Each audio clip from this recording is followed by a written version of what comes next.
Amis internautes, bonjour. Aujourd'hui, nous allons parler d'Amand Pinsard. C'est un désastre majeur de la Première Guerre mondiale, un désastre français. Il a terminé la guerre avec 27 victoires aériennes, ce qui fait de lui le septième ex-aequo. C'est une personnalité, on va dire, marquante. Il commence comme simple soldat, et il termine général pendant la Deuxième Guerre mondiale et il va tremper dans des affaires de collaboration et même d'ultra-collaboration, ce qui lui vaudra de la prison et même d'être effacé de la mémoire collective. Alors, un historien mesuré vous dirait oui, mais c'est une personnalité complexe qu'il faut que nous analysions en détail. Moi, je ne suis pas un historien distingué. Je dirais que la personnalité de Pinsard est très simple. C'était quelqu'un d'extrêmement brutal. Il l'a montré toute sa vie. Et c'est cette vie que je vais vous raconter maintenant. Alors, Amand Pinsard, il est né le 29 mai 1887 à Nérillac, dans une famille modeste de Charente. Son père est un cultivateur et il a une sœur cadette. Il est plutôt doué à l'école communale, mais à cette époque, on l'a quitté. On ne faisait pas des études universitaires. Il la quitte à 17 ans pour rentrer dans la vie active. Son père quitte son métier d'agriculteur pour trouver une situation de directeur de travaux dans une carrière d'exploitation de gypse. Et en 1904, il va trouver un emploi de garçon de bureau à son fiston dans les services administratifs de la société. Et comme il est plein d'ambition pour son fils, il souhaite qu'il en devienne le chef comptable. Pensez bien. Mais le jeune homme, lui, ça ne lui va pas du tout, parce qu'il ne rêve que d'aventure. Et tête de mule, il décide le 19 février 1906 de s'engager dans l'armée et il signe pour 3 ans, avant même d'avoir fait son service militaire, un engagement à la mairie d'Angoulême, et ce qui lui permet de choisir son arme d'incorporation. Il ne fait pas les choses à moitié, il choisit le 2e régiment de Spahis, c'est-à-dire la cavalerie coloniale, là, ce qui fera aller de lui en Afrique du Nord, là où il y a des combats. On est en pleine époque de conquête du Maroc. Et il part pour le 2e régiment de Spahis, stationné en Algérie à Sidi Bel Abbès. Voici notre ami Amand Pinsard, photographié à l'âge de 18 ans, un peu avant son incorporation au service, son engagement dans l'armée. Et que sont les Spahis? Les Spahis, ce sont en principe des régiments de cavalerie indigènes. Alors, ce sont des recrues d'Afrique du Nord. Évidemment, tout l'encadrement est constitué de Français métropolitains et il y a quelques soldats aussi qui sont Français métropolitains. Donc, Pinsard va commencer sa vie d'aventure et il débarque à Oran, il voyage en train jusqu'à Sidi Bel Abbès, il se présente au quartier des Spahis muni de son ordre de route et là, il raconte dans ses mémoires qu'il voit arriver le colonel sur son cheval avec sa grande cape rouge de Spahis, son burnous, ses galons d'or qui flambaient au soleil. Sur un pur sang, il était sur un pur sang superbe et nerveux. J'étais muet d'admiration, dit-il. Et donc Pinsard, il se retrouve simple bidasse à effectuer ses classes. Il va perfectionner ses compétences en équitation, il va apprendre des rudiments d'arabe, car, comme je vous disais, l'essentiel de la troupe est composé de recrues indigènes. Et après 1 an de classe, dans lequel il avoue avoir eu quelques problèmes digestifs, du mal à se familiariser avec la cuisine locale, il est nommé au grade de brigadier, le plus petit grade, c'est-à-dire l'équivalent de caporal, le 9 septembre 1907. Et aussitôt, il part pour la région d'Oudja pour participer le 13 septembre 1907 à une colonne de marche et de pacification dans le massif montagneux d'Aïn Aforalt. C'est entre Marnia Oudja et le cours de la Moulouya, sur la partie est du Maroc, où le général Lyautey entame à cette époque la conquête en venant de l'Algérie. La conquête du Maroc s'est faite sous 2 axes. Les Français avaient débarqué sur la côte du Maroc, la côte ouest, donc atlantique, et il y avait une autre colonne qui progressait d'Algérie. Pinsard, simple brigadier, il est là. Et c'est là qu'il va connaître le baptême du feu contre des tribus hostiles. Il va connaître effectivement plusieurs engagements. Son unité va arriver à la lisière du Sahara, à Colombéchar, il va rester quelque temps en garnison avant de connaître un nouvel affrontement difficile contre des rebelles en allant lui-même secourir une tribu isolée. Il revient à Sidi Bel Abbès le 20 juillet 1908, et là, avec l'ambition déclarée de faire carrière dans le métier des armes et en devenant officier. Ça lui plaît. Donc, il quitte son régiment pour revenir en France le 24 septembre 1908. Et il a terminé son engagement parce que son dossier militaire indique qu'il est renvoyé dans ses foyers tout en étant affecté dans la réserve au 34e régiment d'artillerie à Angoulême. Et là, il est civil, il a fait ses 3 ans, il se demande ce qu'il va faire, il hésite assez peu, il se rengage. Et il se rengage au 1er régiment de chasseurs à cheval le 4 décembre 1908 pour un contrat d'1 an où il est repris avec son grade de brigadier. Alors, il va passer plusieurs mois de garnison militaire à Châteaudun et il prépare l'école de cavalerie de Saint-Cyr pour être officier. Mais ses compétences scolaires étant limitées, il est viré du concours. Enfin, il n'est pas admis. Donc, toujours simple brigadier. Il est quand même, se console en étant nommé à la fonction de brigadier fourrier le 24 novembre 1909, promu au grade finalement de maréchal des logis le 3 juillet 1910. Et malgré l'appréciation de son supérieur direct, qui note que il note exactement a beaucoup à acquérir pour devenir un sous-officier vraiment bon, peut bien faire avec plus de travail et surtout plus de sérieux. Donc, il devient fin 1910 maréchal des logis fourrier et là, ses notes s'améliorent. Son supérieur note que c'est un sous-officier intelligent, vigoureux, qui a donné toute satisfaction depuis qu'il a été nommé fourrier à l'escadron. Bon, une carrière de sous-off.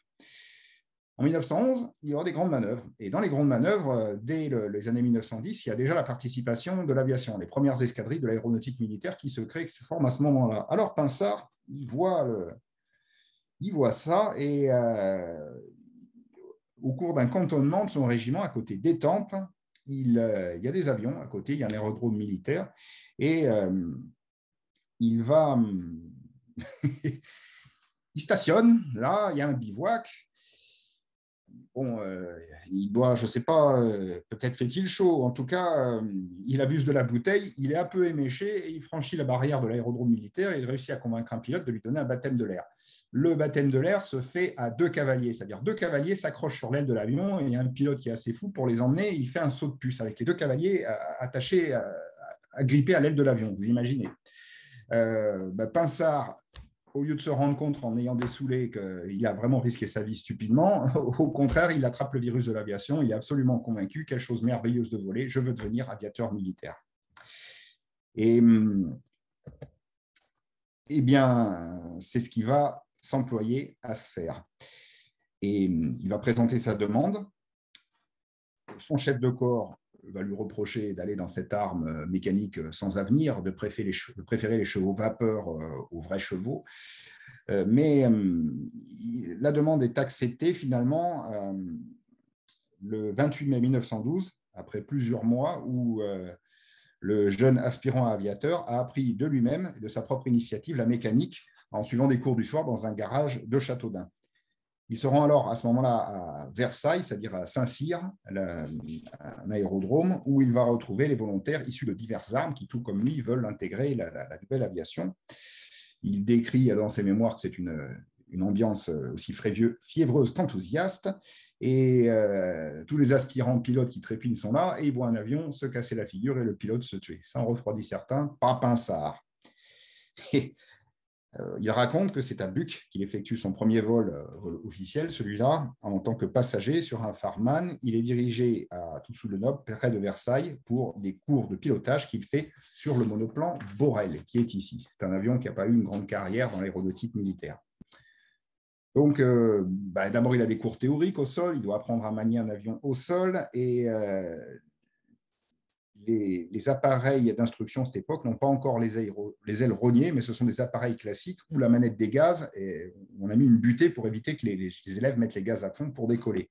Comme c'est le cas de très nombreux pilotes, et particulièrement des as de l'aviation, dans leur premier vol, la butée, par hasard, ils la cassent et ils décollent, comme ça, d'eux-mêmes. Il va réussir à décoller, à se poser. Il se fait engueuler par son instructeur, mais il n'est pas trop mécontent. À cette époque, on apprenait à piloter à la dure. Voilà Pinsard qui poursuit ses cours et qui obtient son brevet de pilote.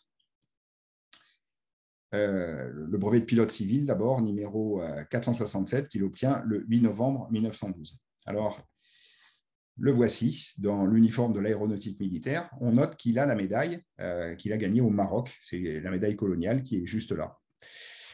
Donc, il obtient son brevet de pilote militaire, qui lui est beaucoup plus difficile, le 15 février 1913, parce qu'il y a une épreuve de navigation, pas simplement faire piloter l'appareil. Et là, il va rencontrer des grands noms de l'aviation, tels que Pégou. Il est affecté à Buc, et il peut s'offrir le luxe d'un voyage sur Amborel pour aller rendre visite à ses camarades de régiment à Châteaudun. Et il va être décoré de la médaille militaire, puis muté vers la seconde moitié de l'année 1913 à l'escadrille BL-18, qui se crée à Épinal, face à la ligne bleue des Vosges. À ce moment-là, c'est encore une vie de garnison, mais pas que, puisque la jeune aéronautique militaire elle a besoin de crédit pour acheter des avions. Donc, les avions qu'ils ont déjà, ils les promènent un peu partout dans des petits meetings pour inciter les Français à souscrire à la grande souscription nationale. Et c'est ce que va faire Pinsard. On le voit ici à Gérardmer, il dispose son appareil, et évidemment toute une foule de curieux qui se pressent pour l'admirer. On le voit, alors voici un Blériot 11, c'est le même type qu'il pilote, c'est le même type que l'avion avec lequel Blériot a traversé la Manche, à peine modifié évidemment. Et il va, au mois de juillet 1914, il quitte l'escadrille BL-18 pour s'entraîner à l'école de Villacoublay sur les avions Parasol qui ont l'aile haute,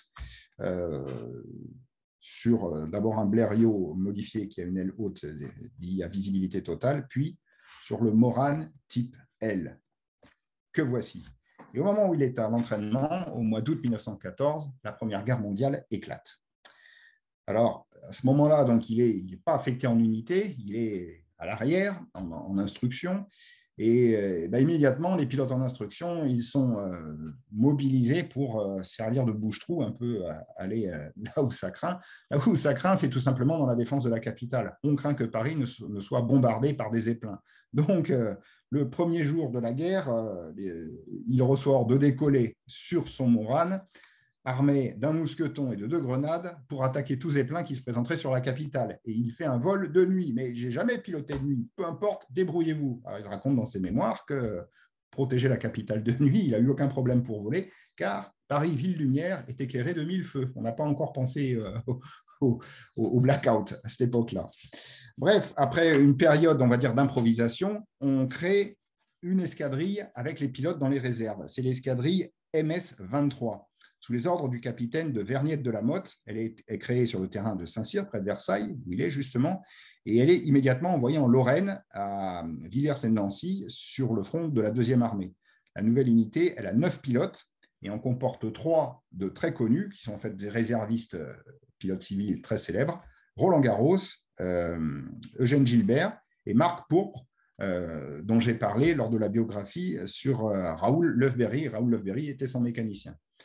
Donc, avec ces 3 stars, il y a d'autres pilotes réservistes militaires professionnels comme Pinsard qui sont entraînés sur le Morane Parasol et ils vont partir sur le front de Lorraine. Là, eh bien, ils vont réaliser plusieurs missions. À l'époque, c'est surtout des missions de reconnaissance. La recherche des mouvements des troupes ennemies, et les troupes ennemies, à l'occasion, ils les bombardent avec quelques grenades ou des petites fléchettes qu'ils lancent sur les troupes. Il en effectue 9 missions durant le restant du mois d'août, dont 5 avec en passager un observateur, ce qui le conduit à survoler une zone comprise entre Lunéville, Sarreguemines et Château-Salins. Il va être promu adjudant au mois de septembre et il va, à ce moment-là, il y a les premières rencontres avec l'armée allemande, avec l'aviation allemande. Les avions ne sont pas armés, sinon de fusils. Donc, ils s'échangent quelques coups de feu sans résultat tangible, évidemment. Donc, toutes ces missions vont l'amener à recevoir une citation à l'ordre de l'armée. On loue son dynamisme, son volontarisme, Pinsard, toujours à fond. Puis, le 23 septembre 1914, alors voici le Morane Parasol, un profil, l'unité va quitter la Lorraine pour aller sur le terrain de Breuil-le-Sec en Picardie pour suivre la poussée allemande qui cherche à déborder les armées alliées dans la course de la mer. On est après la bataille de la Marne. Donc, si les paysages changent dans la Picardie, les missions restent les mêmes. C'est toujours des reconnaissances et des petits bombardements. Un peu de réglage d'artillerie également. Et le 1er novembre 1914, il va être chargé d'une mission spéciale. L'état-major français apprend le passage du Kaiser dans la ville belge de Tielt. Alors, Pinsard va être chargé de souhaiter la bienvenue au Kaiser en allant le bombarder. Bon, il va accomplir la mission. Il va lâcher 4 bombes, faute de trouver le Kaiser, sur un parc auto et sur la gare, dont il va éventrer une maison. Et il y aura une satisfaction, c'est que l'agence Reuters, c'est-à-dire l'agence de presse allemande, va indiquer que, dans une dépêche, que la chambre où le Kaiser avait prévu de passer la nuit a été détruite, ainsi qu'une de ses limousines, et que 2 de ses ordonnances auraient été tuées dans le bombardement aérien. Bon, on ne sait pas plus que ça, si c'est vrai. Néanmoins, c'est un succès d'estime pour lui. Il va réaliser d'autres missions spéciales. Le 14 novembre, il dépose un espion dans les lignes ennemies en l'emmenant dans son Morane. Il se pose, puis il redécolle en ayant laissé son passager à la lisière d'un bois. Et le 24 novembre 1914, lors d'une mission dans la région de Cambrai, là, son moteur a dératé. Donc, il doit se poser dans les lignes ennemies. Il a vraiment très chaud à ce moment-là parce que donc il pose l'appareil à la lisière d'un bois et il va essayer de réparer le moteur avec les moyens du mort et avec son observateur. Il s'écorche les doigts sous les cylindres et à ce moment-là, on voit des Uhlans, c'est-à-dire des cavaliers allemands qui les repèrent et qui arrivent. Ils réussissent à remettre le moteur en marche et à décoller de justesse dans la neige face aux cavaliers allemands qui chargent. Ils volent plein ouest et se posent presque en panne d'essence dans les lignes amies où ils sont évidemment fêtés en héros. Alors, cet exploit lui vaut d'être nommé sous-lieutenant le 29 novembre 1914. Il poursuit ses missions et là, on arrive au 8 février 1915. Ces exploits aériens vont connaître une longue pause parce que qu'est-ce qui lui arrive? Il fait une mission de reconnaissance entre Roiselle et Saint-Quentin dans laquelle souffle un fort vent d'ouest. Et là, des tirs venus du sol vont toucher son Morane et il doit se poser en catastrophe. Il va être capturé avec son observateur, le sous-lieutenant Chaffeau, près de Couzy-le-Château. Couzy-le-Château, c'est là où Charles Mangesser avait réalisé son premier exploit à la fin du mois d'août 1914. Alors, bien là, prisonnier, il va...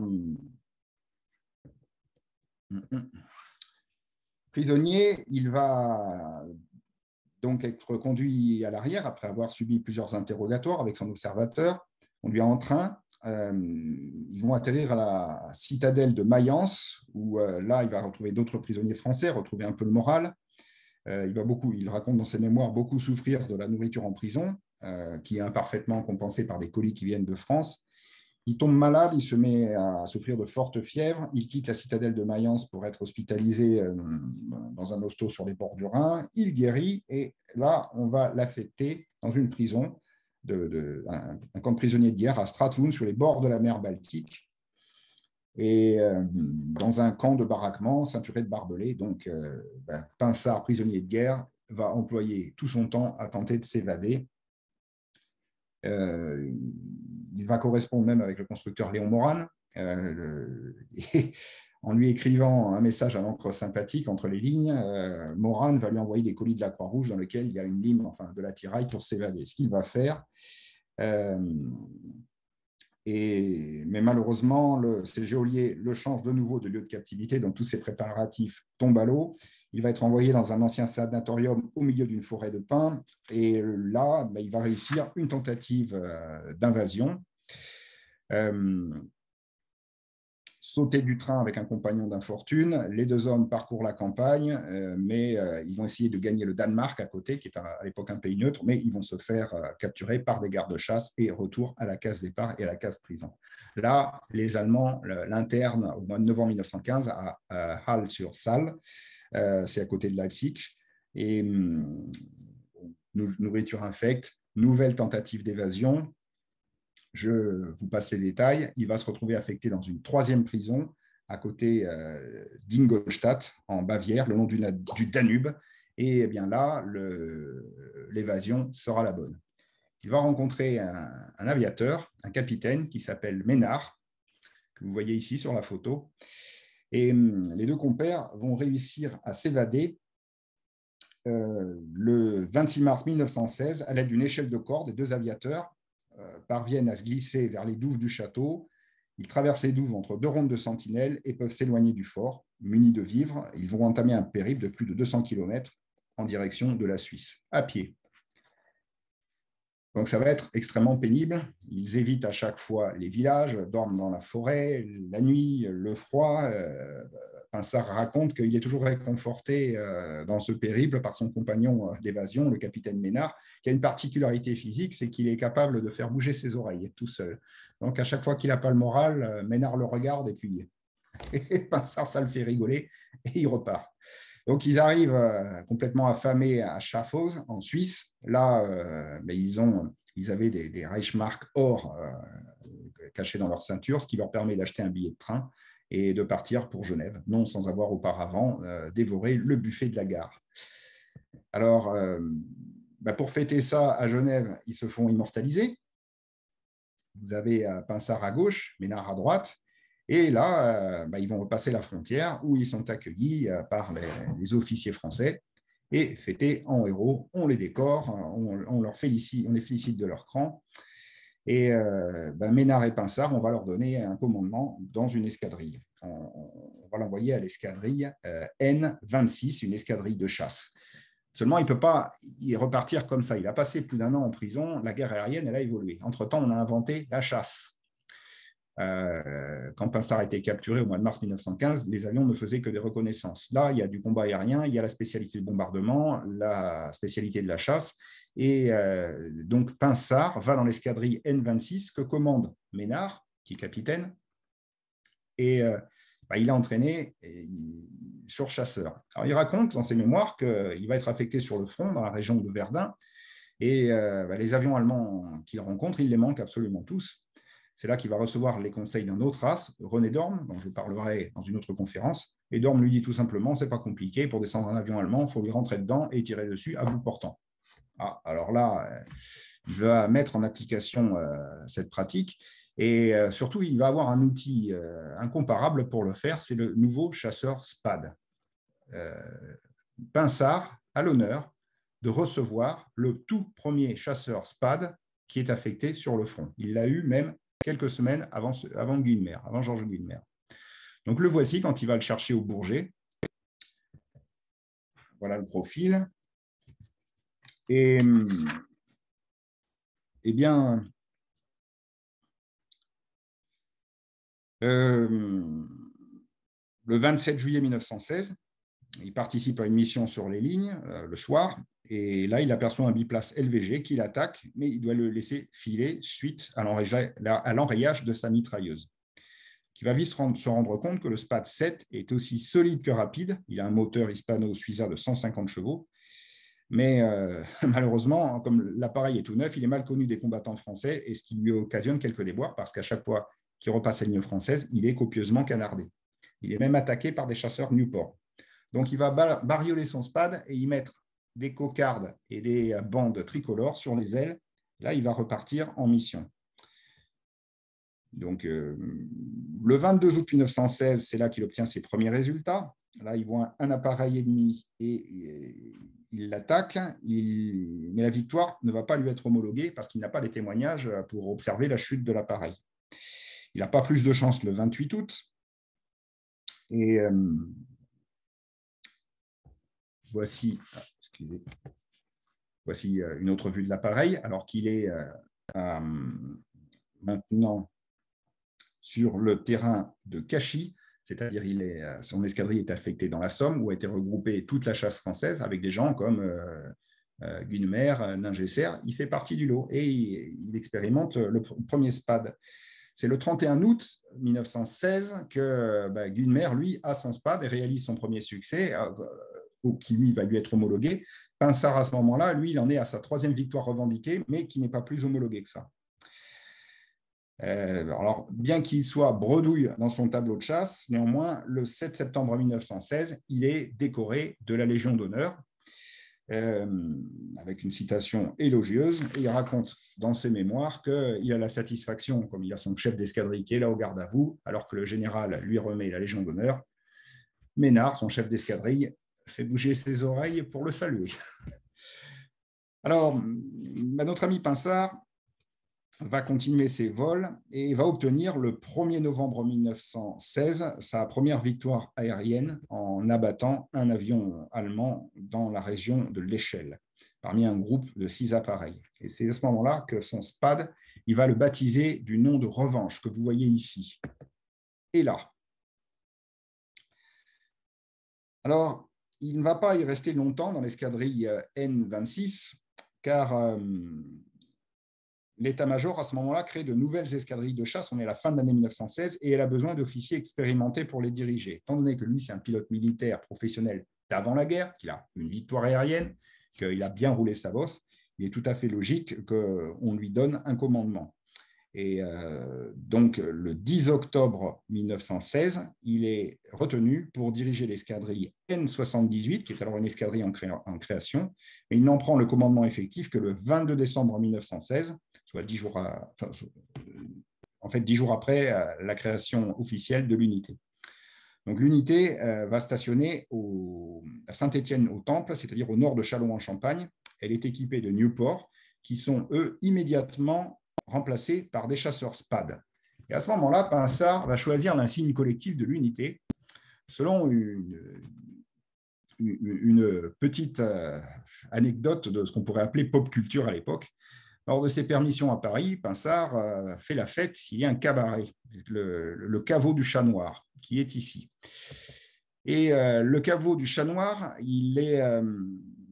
le logo a été dessiné par un peintre animalier célèbre à l'époque qui s'appelle Théophile Steinlen, que vous voyez là, qui avait une spécialité de dessiner des chats.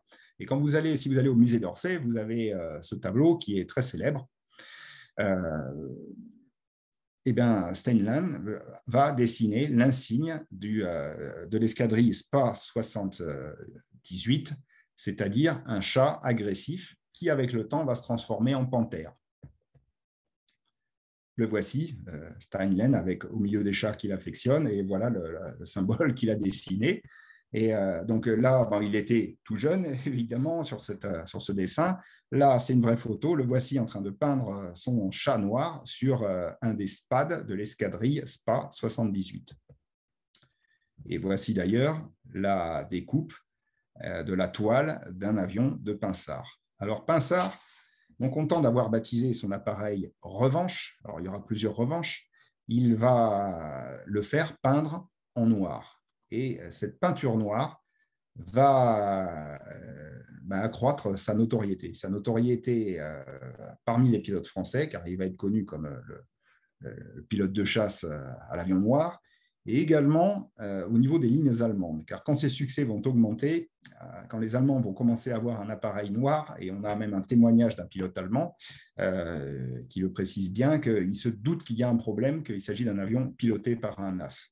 Voici là un des SPAD de Pinsard, le Revanche numéro 4. Là, à ce moment-là, il n'a pas encore peint le chat, enfin, qui devient la panthère. Ici, un portrait de Pinsard. Et là, il est avec les pilotes de son escadrille. Voilà, et vous pouvez voir les avions décorés d'une panthère. Alors, les pilotes de la SPA 78, eux, sont aussi débutants que leur chef est impétueux. Parce que les résultats de l'escadrille ne sont pas extraordinaires. La plupart des résultats de l'escadrille, c'est le chef, c'est Pinsard qui les remporte. C'est une situation qui était assez courante dans les unités de la Première Guerre mondiale. Presque le seul à avoir des victoires, c'était l'as de l'escadrille. Et donc, Pinsard, au début de l'année 1917, il va remporter victoire sur victoire. Et notamment le 6 mars 1917, il attaque un biplace Rimpler qu'il va abattre dans les lignes françaises. L'avion tombe en flèche et il raconte que, voyant que le terrain n'était pas trop creusé, je vins atterrir à proximité pour essayer de récupérer des papiers de bord qui pourraient peut-être fournir des renseignements utiles. Pas du tout. S'il fait ça, c'est pour recueillir un témoignage qu'il a bien abattu la victoire. Car là, on a un artilleur d'une batterie de 155 mm qui est témoin du combat, Je tiens l'information d'un blogueur qui s'appelle Drix, qui tient un blog assez sympathique sur l'aviation française de la Deuxième Guerre mondiale. Et j'imagine son arrière-grand-père était dans la tranchée. Et il raconte qu'ils ont vu un avion se poser, arracher un morceau de toile à sa malheureuse victime et prendre à témoin toute l'assistance des soldats qui sont rassemblés. C'est mon 5e, ça y est, maintenant je suis un as, vous pouvez vérifier, je m'appelle Pinsard, je m'appelle Pinsard. Et alors, bon, ce n'est pas tout à fait ce que Pinsard raconte dans ses mémoires, mais connaissant le personnage, c'est tout à fait possible. Le Star System, c'est quelque chose. Être un as, c'est quelque chose, et grâce à ça, il va passer au communiqué aux armées, ce qui lui arrive. C'est sa 5e victoire.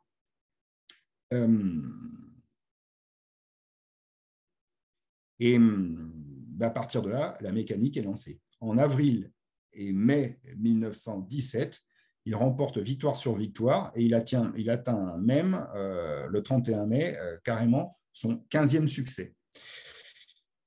Il va être victime d'une chute d'avion sans trop de gravité qui lui foule le poignet et les verres des lunettes, en se brisant, vont manquer de lui crever un œil, mais il évite ce sort funeste.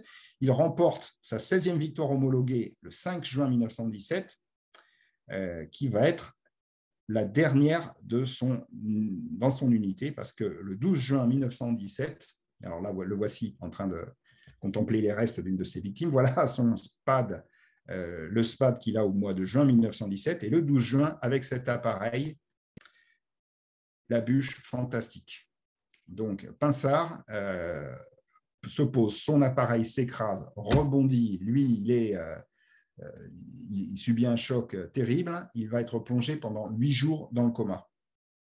Et va se réveiller, et donc il reste, c'est un morceau de l'appareil qui a été préservé, et bien Pinsard va passer plusieurs mois à l'hôpital et reprendre le combat au mois de septembre 1917 avec le grade de capitaine à titre temporaire, et on va lui donner le commandement le 30 septembre de l'escadrille SPA-23, son escadrille du début de la guerre. Donc là, bon, il n'y a plus aucun pilote de cette époque, hein, évidemment.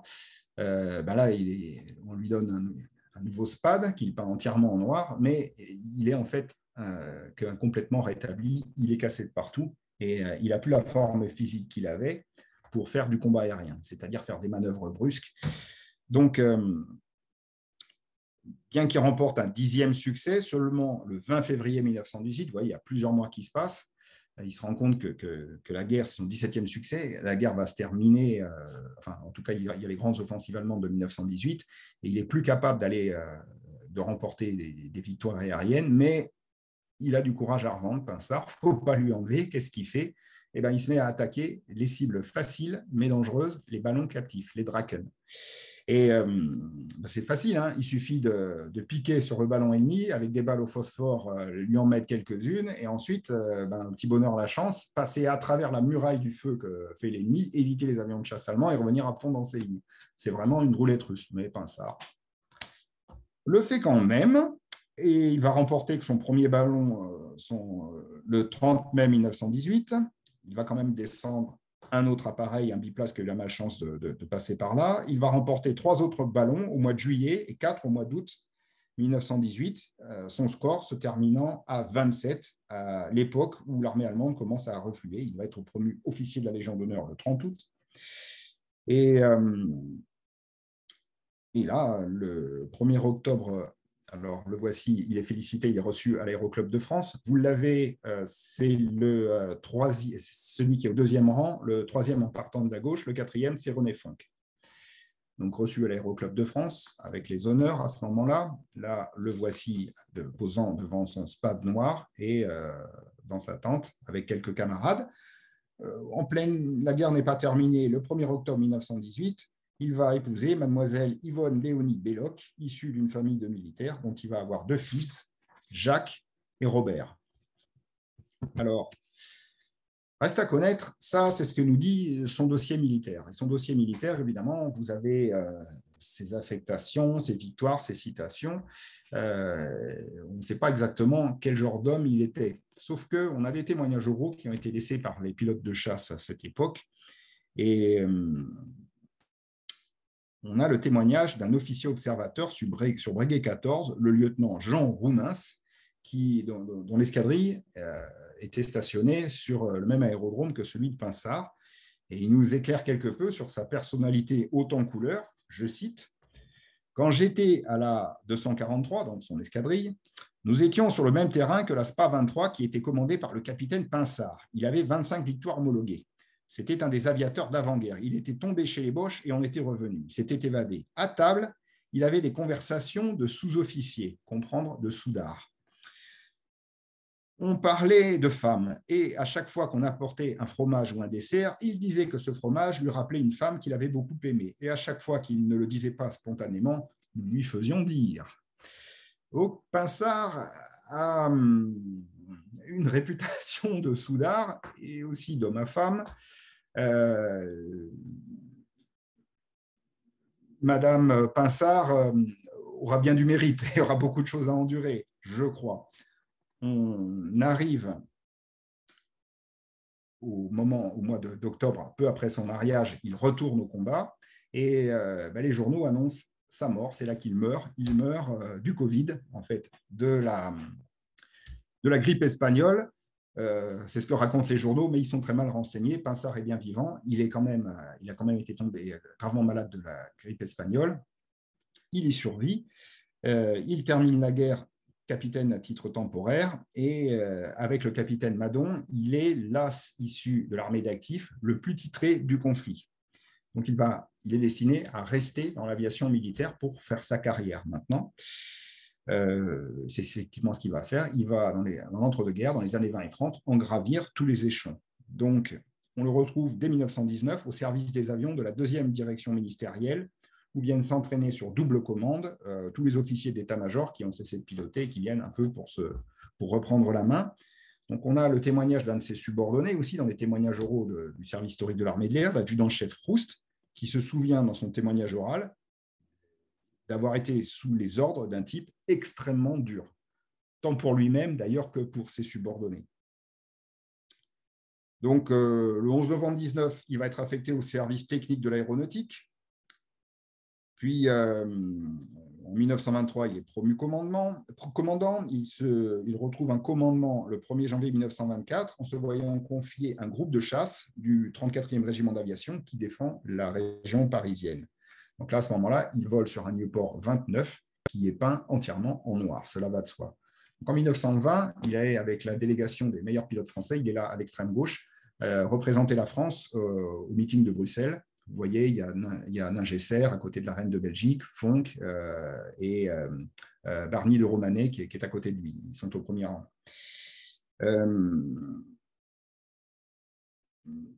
Tout le problème, c'est que à chaque fois où il passe, en fait, il traîne avec lui et ses notes, les notes de son dossier militaire le rendent compte, il traîne avec lui une réputation de brutalité qui ne lui fait pas que des amis. Il est quand même bien noté parce que son supérieur est le colonel Polimarchetti, qui note à son égard en 1928 « J'affirme, le connaissant mieux que personne, qu'il a, contrairement à ce que beaucoup de personnes pensent de lui, toute la pondération d'esprit nécessaire pour assurer la responsabilité d'un commandement de cette importance qu'on peut lui confier sans crainte. Son point faible, c'est l'instruction générale. Il s'en rend compte, travaille à se perfectionner et y réussit. » Ça va être un militaire un peu brutal, comme il y en a sans doute des centaines dans toutes les armées du monde. Sauf que la carrière toute tracée de Pinsard, que vous voyez ici avec son képi clair, elle va buter. Voilà son SPAD quand il était au meeting de Bruxelles. Et là, en 1920, il est invité pour présider les cérémonies du retour du corps de Pégoud à Paris. Donc, il préside la cérémonie, Pégoud qu'il a croisé en escadrille.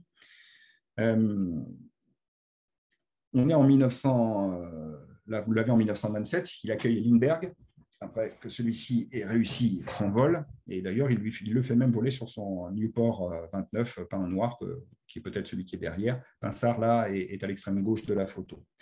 Je disais donc, la carrière de Pinsard, est destinée à se poursuivre sans difficulté, mais il va connaître des sérieux revers à la fin des années 1920 pour une affaire de corruption. Aussi simple que ça. Dans le courant de l'année 29, il est approché par une société aéronautique qui s'appelle la Société Anti-Retour de Flamme, qui cherche à faire adopter son dispositif de sécurité par l'aviation militaire. Donc là, on a très bien les rapports dans son dossier militaire et on a les archives de l'Assemblée nationale. Il aurait accepté une rémunération et certaines actions de cette société pour faire une activité de lobbying. Et donc, ça crée un certain scandale. Le 25 décembre 29, il reçoit un ordre de mutation pour devenir commandant second du 2e régiment d'aviation de chasse à Strasbourg. On lui donne le grade de lieutenant-colonel, c'est pour l'éloigner de Paris. Mais l'affaire des pots de vin remonte jusqu'aux oreilles du ministre de l'Air, M. Laurent Hénac, qui le convoque le 25 mars 1930 et ne donne aucune suite à l'affaire. On ne va pas embêter un héros de guerre. Mais le problème, c'est que l'affaire s'ébruite. Parce que le 21 novembre 1930, il y a le député socialiste de la Mayenne, Joseph Boissé, qui est lui-même un ancien pilote de 14-18, qui interpelle directement le ministre à la Chambre. Il dit qu'un officier aviateur, grand as de guerre, accepte au mépris des règlements de faire partie d'une maison d'aviation qui lance un dispositif de sécurité. Ayant touché un pot de vin de 400 000 francs, il est l'objet d'une sanction. Cette sanction, c'est une promotion au grade supérieur. Donc vraiment, là, tous les députés de gauche et d'extrême gauche créent au scandale. Le président du Conseil, André Tardieu, obtient le renvoi des interpellations à une séance ultérieure. Ça commence à sentir le roussi.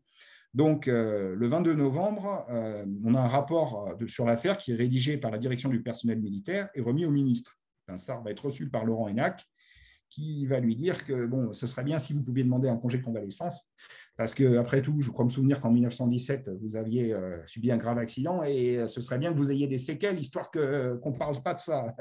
C'est ce qu'il va faire. Pinsard va partir en congé de convalescence et entre le 26 décembre 1930 à l'hôpital du Val-de-Grâce à des fins d'examen pour justifier sa mise en congé. Les médecins lui trouvent un syndrome dépressif propre au traumatisé crânien, bien sûr.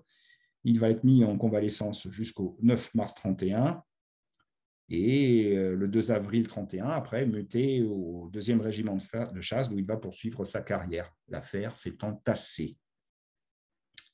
Alors, je vais vous passer toute sa progression, simplement signaler qu'en 1934, il va être nommé commandant second de l'école des sous-officiers du personnel navigant. Pour les jeunes pilotes, c'est un grand as de 14-18, il a une aura et un prestige incroyables.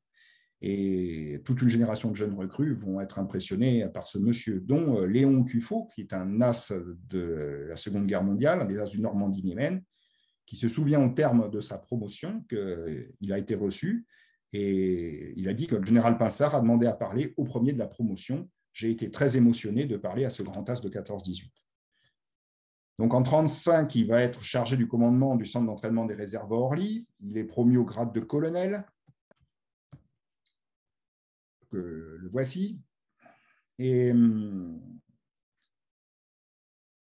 en 1936, c'est là qu'il a aussi le plaisir de se voir au cinéma sous les traits de Jean Gabin, parce qu'il est ami avec le cinéaste Jean Renoir, et qui s'est inspiré de son aventure et de son évasion pour donner corps au personnage du lieutenant maréchal, joué par Jean Gabin, dans le film La Grande Évasion. On arrive juste avant la guerre, le 5 février 1939, 2 étoiles vont s'accrocher à ses manchettes. Il va être nommé général de brigade de l'armée de l'air. Là, vous le voyez ici, il est promu dans l'ordre de la Légion d'honneur par le général Villemain, chef d'état-major de l'armée de l'air. Donc voici maintenant Pinsard en uniforme de général. Vous le voyez ici sur la droite, la clope au bec. Au moment de la déclaration de guerre, donc en septembre 1939, Pinsard, c'est un des papes de la chasse française et il va se voir confier le commandement du groupement de chasse 21 qui regroupe tous les groupes de chasse français qui sont chargés de défendre la basse vallée de la Seine, où il y a plusieurs usines. Il a sous ses ordres le groupe de chasse le 1-1, le 1-2, le 1-10, le 3-10. Tous sont équipés de blocs 151 et blocs 152 et seront même renforcés par le GC 3-3 sur Morane 406. En général, là, les groupes 2-10, 3-10, c'est des groupes de réservistes. C'est plutôt un groupement, on va dire, de seconde zone à l'arrière. Ce n'est pas ce groupe-là, enfin, ce groupement qui va affronter le gros de l'aviation allemande quand la tempête va s'abattre sur la France le 10 mai 1940. En attendant, Pinsard, qu'est-ce qu'il fait comme il est chef du groupement? Il se fait accepter d'autorité à Morane 406 et il le peint à ses couleurs. Il le fait repeindre en noir. Le noir, c'est son couleur. Le dessous en argent. Il y met la cigogne de sa première escadrille de chasse, la SPA 26, et il y met une courte bande tricolore. En 1940, les anciens As de 14-18 qui volaient encore avaient le droit à cette bande oblique tricolore qu'on appelait la bande des As. Voici l'avion de Pinsard, qui a été surnommé le Pirate. Et qu'est-ce qu'on a de Pinsard comme général en 40? Pour tout vous dire, pas que des bonnes choses. Son caractère entier, diraient les gens distingués, brutal, je serais tenté de dire, ce caractère brutal est toujours en action et à ce titre, il va apporter sa contribution à la pagaille et à la débâcle de 1940. Le groupement de chasse numéro 23, qui est commandé par le général Romaté, qui comme lui un as de 14-18, mais ce groupement de chasse, lui, il est plus au nord, il est près de la frontière belge, et c'est lui qui de plein fouet se prend toute attaque allemande.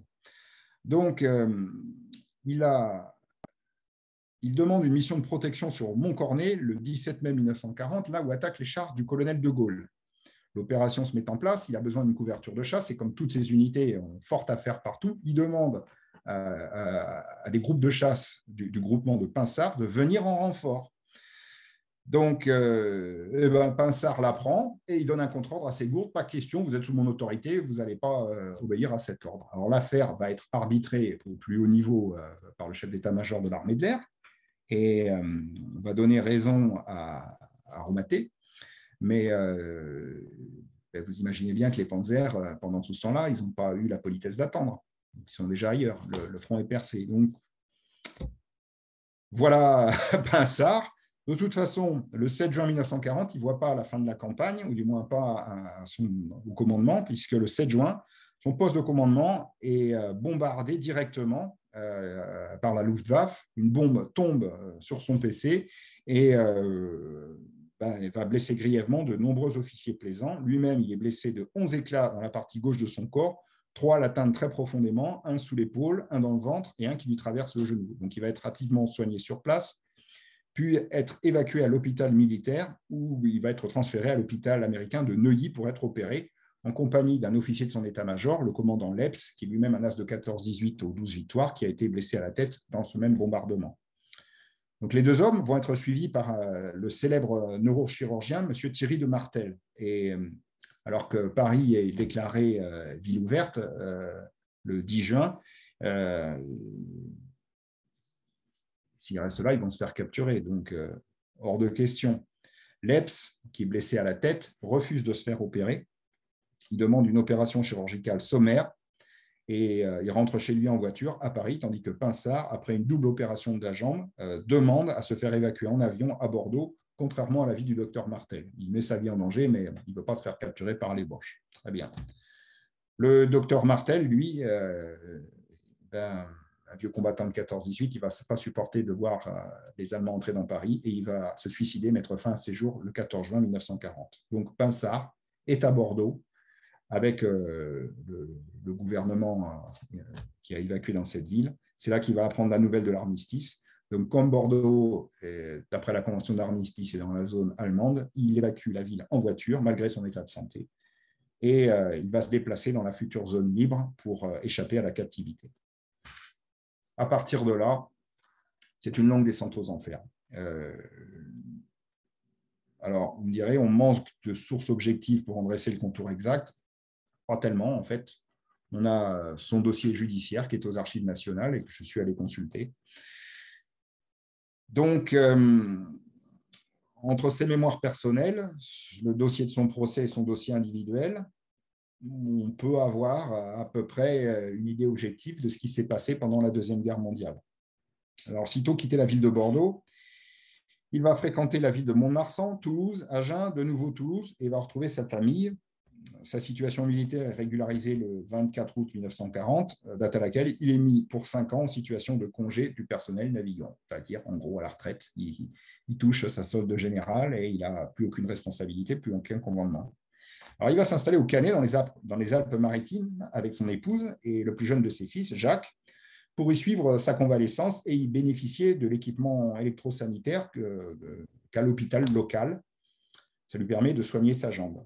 Et alors, bon, le soleil du midi n'adoucit en rien le caractère du général Pinsard qui va ruminer sur les causes de la défaite.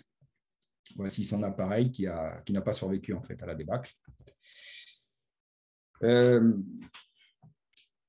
Donc, Pinsard va militer à la Légion des combattants. C'est une organisation de masse qui est créée par Vichy dès 1940 pour rassembler tous les anciens combattants et destinée à soutenir l'action du maréchal Pétain. Pétain voyait ça comme un relais d'opinion pour sa politique. Donc, Pinsard, avec ses béquilles, il y va, première réunion, et il tient des propos très violemment anti-britanniques. Et même, à sa voisine qui écoute Radio Londres, il la dénonce à la police, courageusement.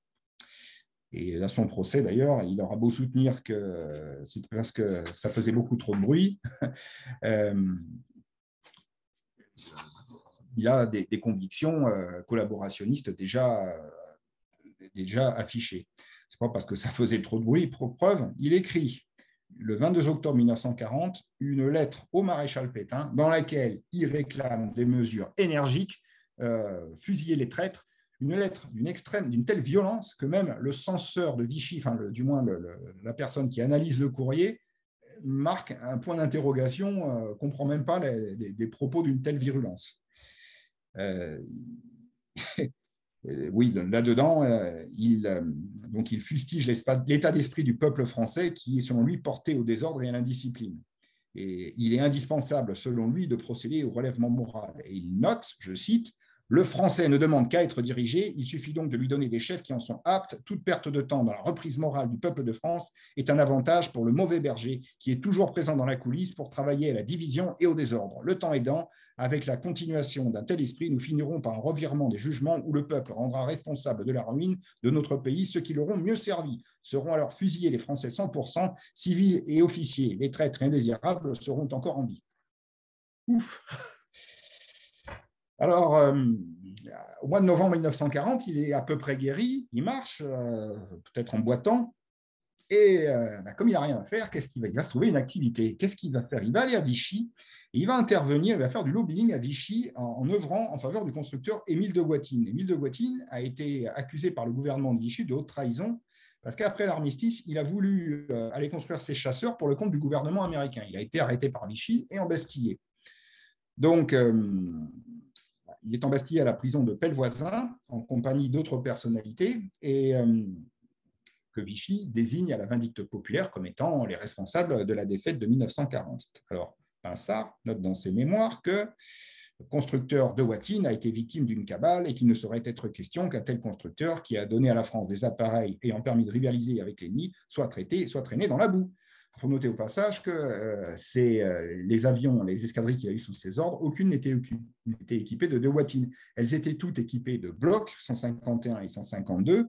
Et il faut noter aussi que Pinsard, il n'est pas pris du même élan de générosité pour leur constructeur, Marcel Bloch, le futur Marcel Dassault, qui est précisément embastillé avec Émile de Guattine au même village de Pellevoisin. Lui, c'est parce qu'il est juif. Donc, Pinsard va déployer une intense activité de lobbying pour faire libérer l'inventeur du de Guattine 520 et il va rassembler des témoignages en sa faveur. Il va plaider sa cause dans les cabinets ministériels. Cette activité, elle indispose fortement des accusateurs de Guattine, le général Bergeret, qui est à l'époque le ministre de l'Air. Et Bergeret note que l'activité de Pinsard, en fait, elle est en rien désintéressée puisqu'il est rétribué et grassement par le gouvernement japonais qui envisage de recruter Émile de Guattine pour le faire travailler pour lui. Voilà. Donc, cette activité indispose le Bergeret qui le fait surveiller par sa police secrète et sur ordre, il est expulsé de Vichy et Pinsard grogne, note dans ses mémoires « Je me doutais bien quelle était l'autorité qui pouvait user à mon égard d'un tel procédé, mais remettant à plus tard toute explication, je commençai par obéir en m'éloignant rapidement de la capitale interdite aux soldats. S'y prélassait pourtant journellement une pègre hétéroclite d'internationaux plus ou moins naturalisés qui exerçaient tous les trafics d'influence et le marché noir. La propagande de Vichy n'aurait pas fait mieux. » Donc Pinsard retourne au Canet. Il va quand même témoigner en 1941 à Toulouse, où l'île de Watine finalement est libérée, et il ira travailler cette fois-ci pour le compte de l'Allemagne, est-ce qu'il voudra un nouveau procès à la libération. Pinsard, lui, va être décoré de la Francisque par le maréchal Pétain, et il décide à ce moment-là, comme il ne peut plus aller à Vichy, il décide de quitter le Canet pour revenir vivre avec sa famille dans son appartement parisien. Ce qui fait, après l'avoir signalé au ministère, dans le courant de l'année 42, il passe à ligne de démarcation et il s'installe dans la capitale. Et là, il va être mis à la disposition du secrétaire général à la défense passive de Paris par le nouveau ministre de l'air de Vichy, le général Jeannequin, avec un traitement, 3 000 francs mensuels. Pinsard donc, est chargé d'inspecter les abris antiaériens dans la capitale et vérifier l'organisation des secours. Bref, une occupation.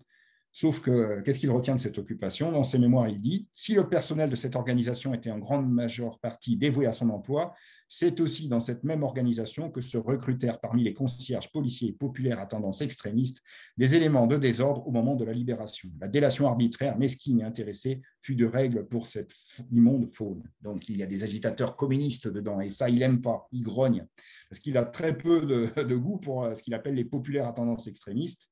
Et ça va le conduire à se rapprocher des cercles les plus collaborationnistes qui pullulent à ce moment dans la capitale. Il faut savoir qu'à Paris, c'est là où vous aviez les ultra-collaborationnistes qui fustigeaient d'ailleurs les gens de Vichy, qui étaient selon eux des modérés. Bref.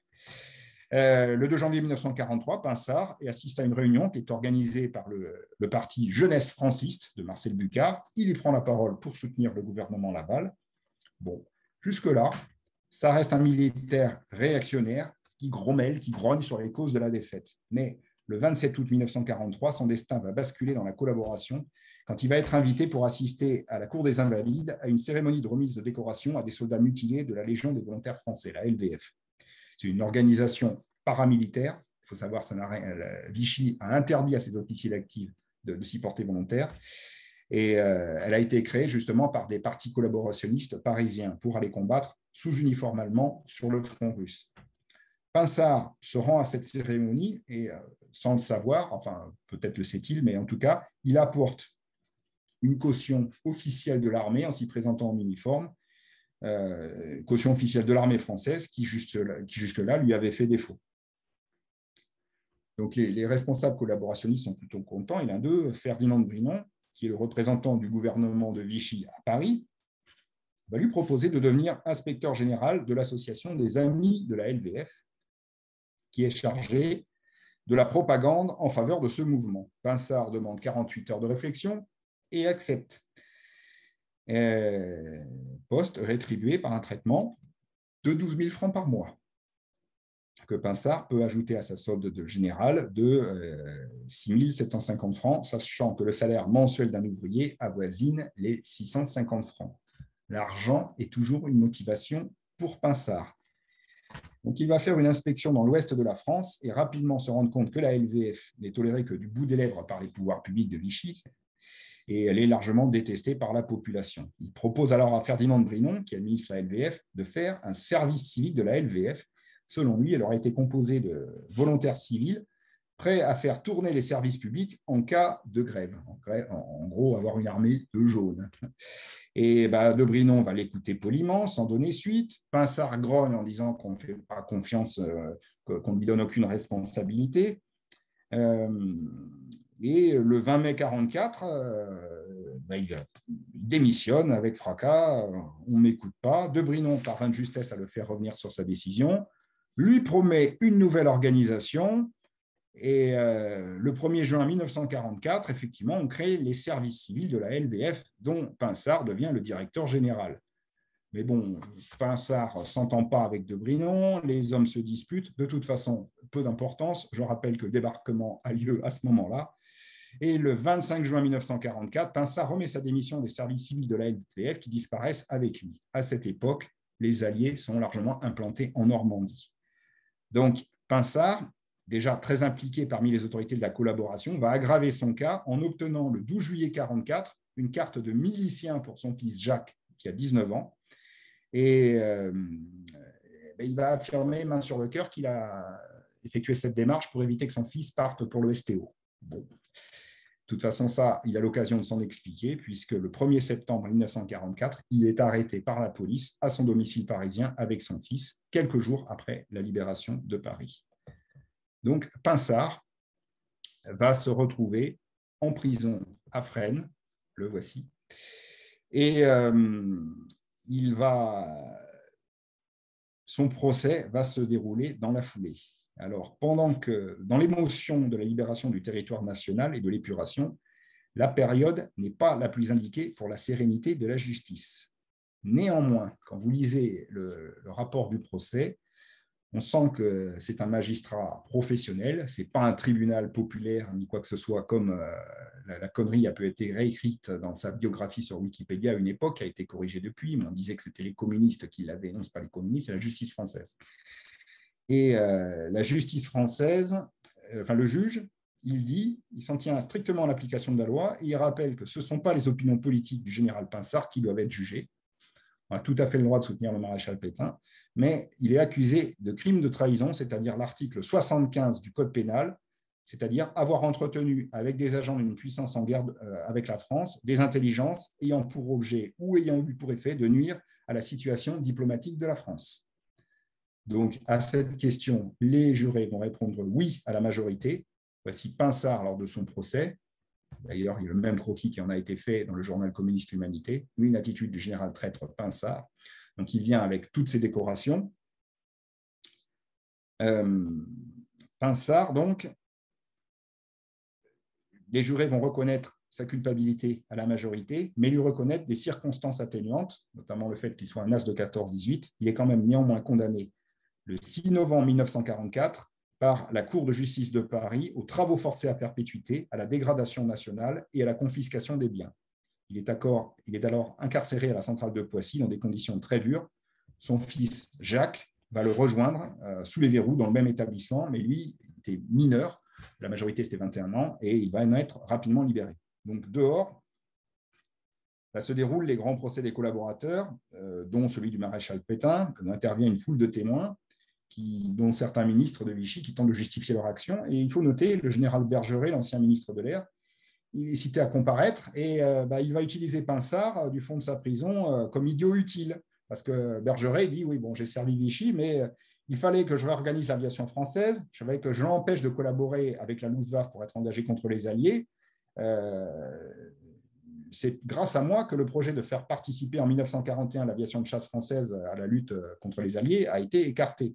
Les généraux d'aviation Pinsard et Jonot, qui faisaient campagne en faveur de la collaboration avec l'Allemagne, furent expulsés de la zone libre, comprenez, grâce à moi. Bon, on trouve nulle trace de tel fait dans le dossier individuel de Pinsard. Pourtant, ce dossier individuel était géré par les hommes de Bergeret. Donc, de tels faits, s'ils avaient eu un début de vérité, n'auraient pas d'ailleurs manqué d'apparaître au procès Pinsard. Ce n'est pas le cas. Il ne faut pas le mettre plus collaborationniste qu'il l'était sur ce point-là. En attendant, Pinsard va croupir au fond de son cachot, mais évidemment, il a 58 ans, il ne peut pas supporter des conditions de détention et son état de santé se dégrade, il doit être hospitalisé à Versailles. On arrive le 2 juillet 1946, sa peine de travaux forcés à perpétuité va être condamnée à seulement 10 années de réclusion et la confiscation de ses biens va être limitée à 25 000 francs. Il poursuit sa peine à la prison de Fresnes dans des conditions meilleures. Il partage d'ailleurs sa cellule avec d'autres condamnés politiques pour fait de collaboration. Le 11 décembre 1947, il lui est accordé une remise de sa peine de réclusion et il sort de la prison.